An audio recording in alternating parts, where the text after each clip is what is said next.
Welcome back to the second chapter of Mastering Trading Psychology, the Hidden Battle Within. If you've listened to the first part, you already know that the biggest challenge in trading is not the charts, not the news, and not your strategy. The real challenge is mastering yourself. In this part, we're going deeper. We'll explore the mental traps that sabotage most traders, the hidden habits that drain your discipline, and the mindset shifts that separate amateurs from professionals. Think of this as a continuation of the journey, where each step brings you closer to emotional control and long-term consistency. One of the most destructive traps is revenge trading. We've all been there. You take a loss, you feel frustrated, and instead of stepping back, you rush into another trade to win it back. At that moment, you're no longer following your plan, you're trying to repair your ego. But revenge trades usually create even bigger losses, because they are driven by emotion, not logic. The professional trader knows how to pause. They accept the loss, log it in their journal, and remind themselves, one trade does not matter.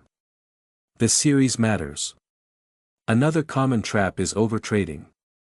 Many believe that the more trades they take, the more money they'll make. But trading is not about activity, it's about precision. The best traders often sit on their hands for hours, sometimes for days, waiting for the market to align with their rules. They know that every impulsive trade lowers their edge. Patience is not weakness, patience is a superpower. Remember, sometimes the best trade is no trade at all. Then there's confirmation bias.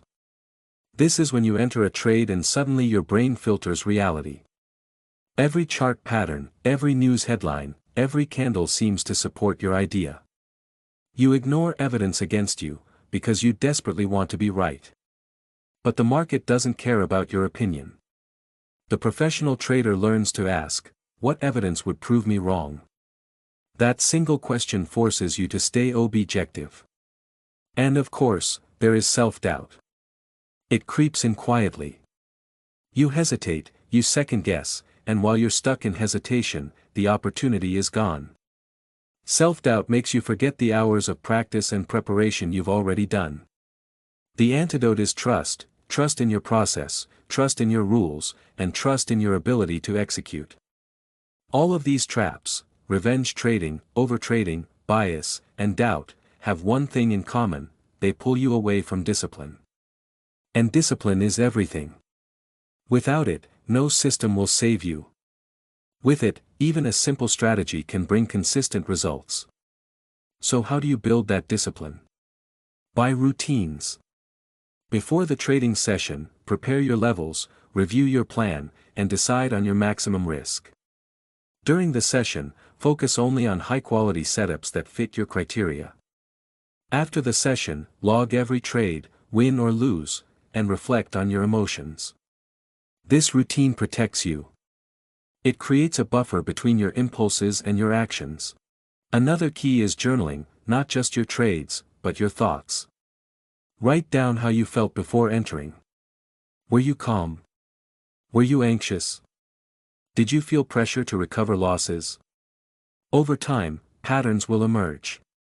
You'll notice that certain emotions lead to mistakes, and by becoming aware, you can begin to break the cycle. Discipline is not built overnight. It comes from repetition. Every time you follow your rules instead of your impulses, you strengthen your mental muscle. Every time you choose patience over greed, you take another step toward becoming the trader you want to be. This journey is not easy, but it is worth it. Because once you can master yourself, the charts no longer control you. The wins and losses no longer shake you. You become steady, focused, resilient. And that is the mindset of a professional. Thank you for listening to part 2 of this audiobook. If you're finding value in this journey, make sure to like this video, subscribe to the channel, and stay tuned for the next part. Together, we'll go even deeper into the psychology that shapes every successful trader.